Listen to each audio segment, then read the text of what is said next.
আব্বা, কই যাইতেছাও? আমার 100 টাকা লাগতো। তোর লজ্জা লাগে না?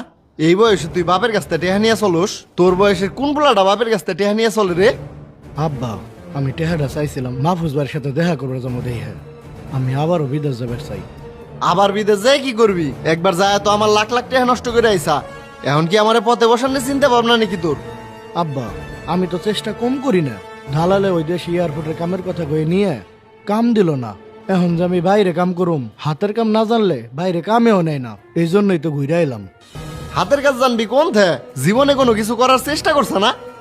বাপের হোটেলে বসে খাইতে খাইতে তো চর্বি জমাই ফেলাইছা। এই বাপ যেদিন না থাকবো সেদিন বুঝবি।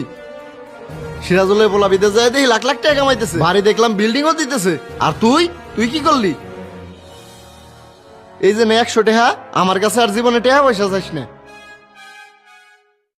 ভাই, দেশের যে পরিস্থিতি, আমি তো কিছু করে পারতেছি না। আমি তো আবারও বিদেশ যাবার চাই। আব্বারে কইলাম, আব্বা রাগারাগি করে। আব্বা তো আমার আর বিদেশ পাঠাইব না। কাকা তো ঠিকই কইছি, তুই যে বিদেশ যাইতে চাইতেছা, তোর কি কোনো হাতের কাজটা জানা আছে নাকি? না ভাই, আমার কোনো কাজ শেখা নাই। কিন্তু এবার আমি বিদেশ গেলে কিছু না কিছু করুমই। তুই তো আগের বারও কাজ না শিখে বিদেশ যায় ঘুরাইলি, এইবারও যে ঘুরে আসবি না তার কি কোনো গ্যারান্টি আছে? এর চাইতে ভালো তুই একটা হাতের কাজ শিখ, তারপর ওই কাজের ভিসায় তোরে পাঠাই দেওয়ার দায়িত্ব আমার। তাইলে ভাই কোন কাজ শিখে গেলে ভালো হইব কত?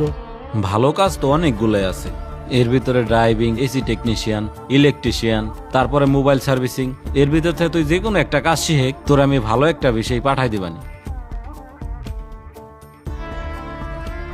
কিরে রায়হান, এতদিন পরে আমার দোকানে আইলি, কিছু বলবি নাকি? বন্ধু, আমি তো বিদেশ যাবো, তাই ভাবতেছি হাতের একটা কাজ শিখে যাই। তুই আমার মোবাইল সার্ভিসিং এর কাজ শিখাই দে। দেখ বন্ধু, তুই চাইলে আমার এই জায়গায় কাজ শিখতে পারবি, কিন্তু অনেক সময় লাগবে। আর একজন শিক্ষক যেভাবে কাজ শিখায়, আমি কাজ জানি ঠিকই, কিন্তু ওই শিক্ষকের মতো তোরে আমি শিখাইতে পারব না।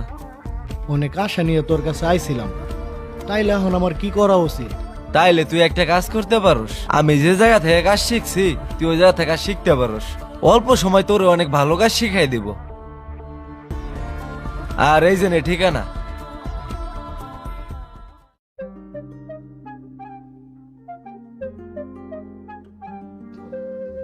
হাসান তো এই জায়গার কথাই বলছিল। কত মানুষ, কার সাথে কথা কম? এই ভাই, এখানে আসেন। জি ভাই। আসসালামু আলাইকুম। ওয়ালাইকুম আসসালাম। নিজের মোবাইল রিপেয়ারিং অ্যান্ড ট্রেনিং সেন্টারে আপনাকে স্বাগতম। আপনাকে কিভাবে সহযোগিতা করতে পারি? ভাই, আমি রাইহান। আমি মোবাইল রিপেয়ারিং এর কাজ শিখতে আইছিলাম। আমি একবার বিদেশ গেছিলাম কোনো কাজ